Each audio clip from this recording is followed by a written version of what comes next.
नमस्कार, आप सभी को प्रज्योतिष वर्ल्ड पर स्वागत है। सावन मास आज से शुरू हो रहा है। सब शिव भक्ति में लीन है क्योंकि भगवान शिव को सावन मास अत्यंत प्रिय है। उसी सहित भगवान शिव को भी सावन मास के सोमवार अत्यंत प्रिय है। इस मास में भगवान शिव की पूजा पूरी विधि विधान से की जाती है। सावन में भगवान शिव और माता पार्वती धरती पर भ्रमण करते हैं, अपने भक्तों के सभी कष्ट दूर करते हैं। सावन के भी सोमवार को शिव की विशेष रूप से आराधना की जाती है।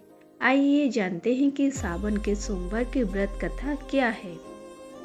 पौराणिक मान्यता के अनुसार एक नगर में एक धनी साहूकार रहता था जो भगवान शिव का बहुत बड़ा भक्त था। उसके पास बेशुमार धन दौलत थी, लेकिन धन से संपन्न होने के बावजूद वो बेहद दुखी रहता था क्योंकि उसकी कोई भी संतान नहीं था। वो पुत्र की चाह में दिन रात भगवान शिव की आराधना करता था और हर सोमवार को व्रत करता था। जिसकी भक्ति भाव को देखकर माता पार्वती ने शिव जी से कहा कि ये साहूकार आपका बहुत बड़ा भक्त है, ये बहुत लगन से आपका पूजा और व्रत करता है, आपको इसकी मनोकामना पूर्ण करनी चाहिए। शिव जी ने माता से कहा कि ये पार्वती, ये संसार कर्म क्षेत्र का है, जो इस संसार में जैसा करता है वैसा ही फल भोगता है। महादेव ने देवी पार्वती को बताया है कि इस साहूकार के भाग्य में पुत्र के योग्य नहीं है।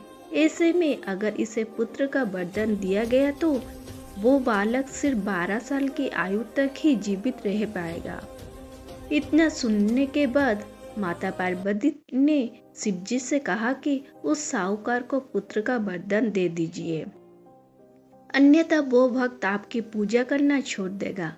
माता के बार बार कहने से भगवान शिव ने साहूकार को पुत्र प्राप्ति का वरदान दे दिया, लेकिन वो सिर्फ 12 साल तक ही जीवित रहेगा। माता पार्वती और शिव की सभी बातें साहूकार सुन रहा था, जिसके वजह से वो ना खुश था ना दुखी था। हालांकि वो पहले की तरह ही भगवान शिव जी का व्रत और पूजन करता रहता था। कुछ समय के बाद उसको एक सुंदर पुत्र की प्राप्ति हुई। साहूकार के घर में खुशी का माहौल था और उसे कोई भी प्रसन्नता नहीं थी।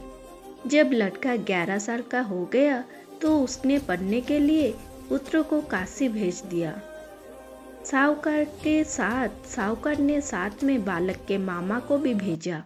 साहूकार ने अपने साले से कह दिया था कि रास्ते में जिस स्थान पर भी जाओ, यज्ञ तथा ब्राह्मण को भोजन कराते होकर जाओ।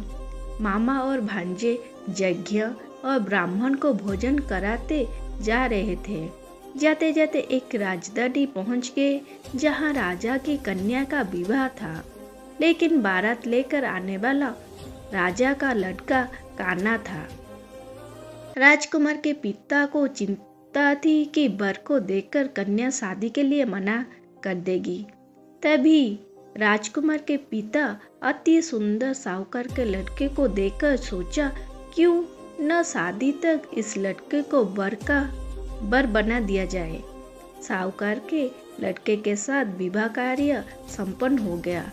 लड़के ने ईमानदारी दिखाते हुए शादी के दौरान राजकुमारी के चुन्नी पल्ले के पल्ले यानी शादी में जो गांठ बांधा जाता है उस पर लिखा दिया कि तेरा विवाह तो मेरे साथ हुआ है, राजकुमार के साथ तुमको भेजेंगे। वो एक आग से कान्हा है और मैं काशी पढ़ने जा रहा हूँ। सच्चाई जानकर लड़की बारात के साथ जाने से मना कर दिया। काशी पहुंचकर साहूकार के लड़के ने पढ़ाई शुरू कर दिया। जब लड़की को आयु 12 साल की हो गई, उसी दिन 12वें साल में के दिन लड़के के मामा से कहा कि मेरा तबीयत सही नहीं लग रही है। फिर अंदर जाकर सो गया। सोने के बाद लड़के के प्राण निकल गए। जब मामा को पता चला तो वो जोर जोर से रोने लगे। उस समय शिव और पार्वती उधर से जा रहे थे। रोने की आवाज सुनकर माता पार्वती का हृदय व्याकुल हो उठा। उन्होंने कहा कि बालक को जीवित करिए, वरना उसके माता पिता तड़प तड़प कर मर जाएंगे। माता पार्वती के आग्रह करने पर शिव जी ने उसको जीवन वरदान दिया, जिससे लड़का जीवित हो गया। लड़का और मामा यज्ञ और ब्राह्मण को भोजन कराते अपने घर की ओर चल पड़े। वही उसी रास्ते से लौटे जिस राज्य में साहूकार के लड़के और राजकुमारी की शादी हुई थी। राजा ने लड़के को पहचान लिया और राजकुमारी के साथ उसकी विदाई कर दी। जब लड़का घर पहुंचा तो माता पिता घर की छत पर बैठे थे और ये प्रण कर रखा था कि अगर पुत्र नहीं लौटा तो वो अपने प्राण त्याग देंगे। दूर से अपने पुत्र को देखकर साहूकार ने आनंद के साथ उनका स्वागत किया और बड़ी प्रसन्नता के साथ रहने लगे। जो भी सोमवार के व्रत को करता है और इसकी कथा सुनता है और पढ़ता है, उसकी समस्त मनोकामनाएं पूर्ण होती है। आशा करती हूँ सावन सोमवार का व्रत का कथा आप सभी को अच्छा लगा होगा। अगर अच्छा लगा है तो इसी चैनल को जल्दी से लाइक, शेयर एंड सब्सक्राइब कर दीजिए। नमस्कार।